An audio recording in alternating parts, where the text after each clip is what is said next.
এমন এক অনুভূতি যেটা আমরা চাই বা না চাই, আমাদের জীবনে এটা অবশ্যই আসবে। আমাদের মনকে বিব্রত করে তুলবে, আমাদের মনকে বিচলিত করে তুলবে। কখনো ভেবে দেখেছেন এই দুঃখ আমাদের জীবনে কেন আসে, কিভাবে আসে?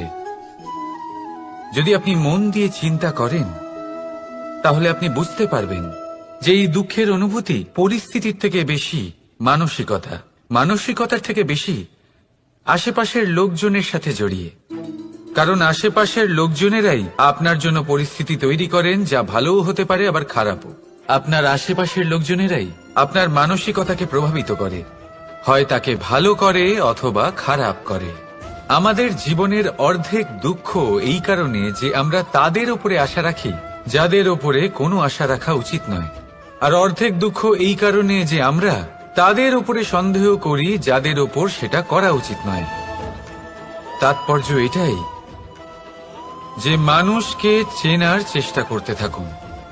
যেদিন আপনি এটা বুঝে যাবেন যে কে সুজন আর কে দুর্জন, সেই দিন এই দুঃখ আপনার জীবন থেকে দূরে কোথাও চলে যাবে।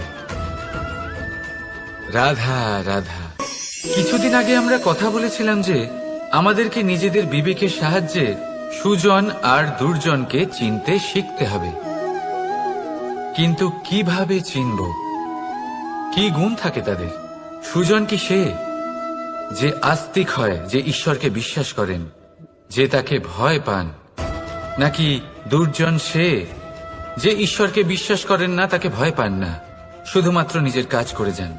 আপনাকে বলে দিই, এই সুজন না তো আস্তিক হয় আর না তো নাস্তিক, তারা বাস্তবিক হয়। তাহলে আসুন আর বাস্তবিকতাকে চিনুন আর জীবনে শুধুমাত্র আনন্দ লাভ করুন। আর আমার সাথে ভালোবেসে বলুন রাধা রাধা। কখনো আপনি কোনো কুমোরকে দেখেছেন যারা মাটির পাত্র বানায়? প্রথমে সে ভিজে মাটি মাখে, তারপর তাকে গড়ে, তারপর তাকে চাকায় দিয়ে সঠিক আকার দেয়। যদি আকার ঠিক না হয় তা তক্ষুনি ঠিক করে দেয়, কারণ সে এটা জানে যে একবার এটা আগুনের তাপে দিয়ে দিলে, একবার এটা শুকিয়ে গেলে তারপরে এর আকার কখনোই বদলানো যায় না। এখানে লুকিয়ে আছে একটা শিক্ষা, সমস্ত মাতা পিতার জন্য একটা শিক্ষা। মাতা পিতাও তো এরকমই হন, তাদের নিজেদের সন্তানকে সঠিক সময় মতো শ্রেষ্ঠ শিক্ষা দেওয়া উচিত। মাতা পিতা যেন কখনো তাদের বিধাতা না হতে চান, কিন্তু প্রতিটা মুহূর্তে সবসময় চেষ্টা করুন তাদের সঠিক পথ দেখানো, কখনো কোমলতা দিয়ে, কখনো ভালোবাসা দিয়ে, আর কখনো কঠোর হয়ে। তার জীবনকে, তার ব্যক্তিত্বকে আকার দেওয়ার চেষ্টা করুন। কারণ যেমন মাটি একবার শুকিয়ে গেলে তারপর সেই পাত্রের আকার বদলানো যায় না, ঠিক সেইভাবেই আয়ুর বৃদ্ধির সাথে সন্তানের শিক্ষা কখনোই বদলানো যায় না। তা মনে রাখবেন। রাধা রাধা। নদী হোক বা সাগর হোক, নৌকা আমাদের এটা পার করতে সাহায্য করে। এই নৌকা কখনো কখনো ডুবেও যায়। এবারে এখানেই লুকিয়ে রয়েছে একটা শিক্ষা। অটল জলে এই নৌকা থাকে, তবুও ডুবে যায় না। এটা তখন ডুবে যায় যখন সেই জল নৌকায় প্রবেশ করতে থাকে। যখন জলের স্তর আস্তে আস্তে নৌকায় বেড়ে যায়, তখন নৌকা ডুবে যায়। এবার এটা আমাদের সাথেও হয়। বাইরের সমস্ত সমস্যা, সমস্ত বিপদ, সমস্ত সংকট, সমস্ত দুঃখ, এই সব আমাদের ততক্ষণ ভাঙতে পারে না যতক্ষণ না আমরা এদের আমাদের অন্তরে প্রবেশ করতে দিই। একবার এরা প্রবেশ করে গেলে আমরা ভেঙে গড়িয়ে যাব, ডুবে যাব। এই মনে আগেই প্রেম আর বিশ্বাস ভরে ফেলুন। জীবনে যত বড় বিপদই আসুক না কেন, আপনাকে কখনো ভাঙতে পারবে না। রাধা রাধা।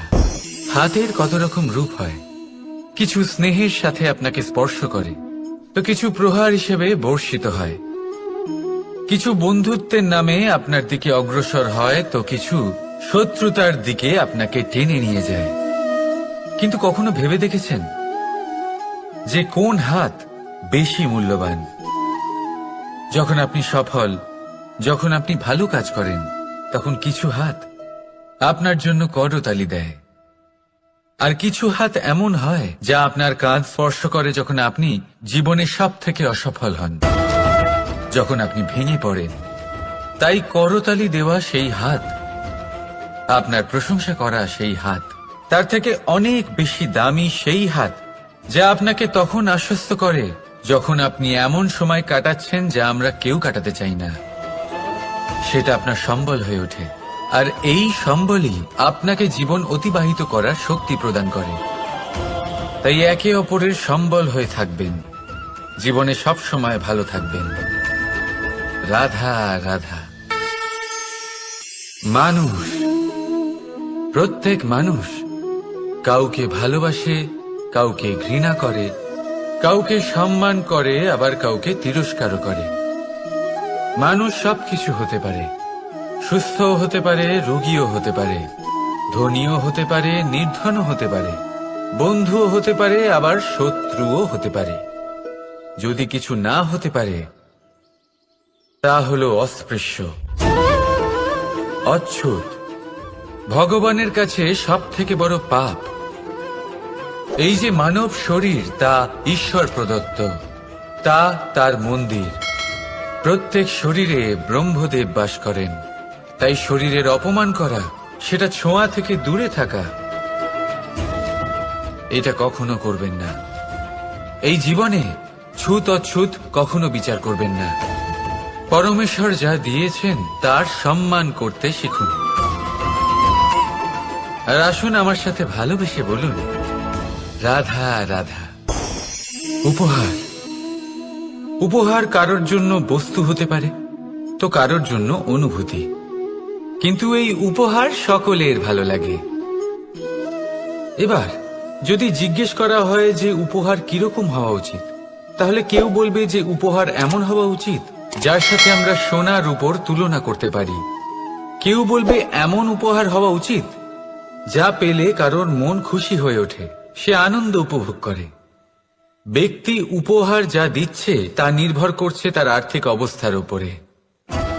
কিন্তু উপহার যাই হোক না কেন, তাতে একটা অনুভূতির অভাব কখনোই থাকা উচিত নয়, আর সেই অনুভূতি হল ভালোবাসার অনুভূতি।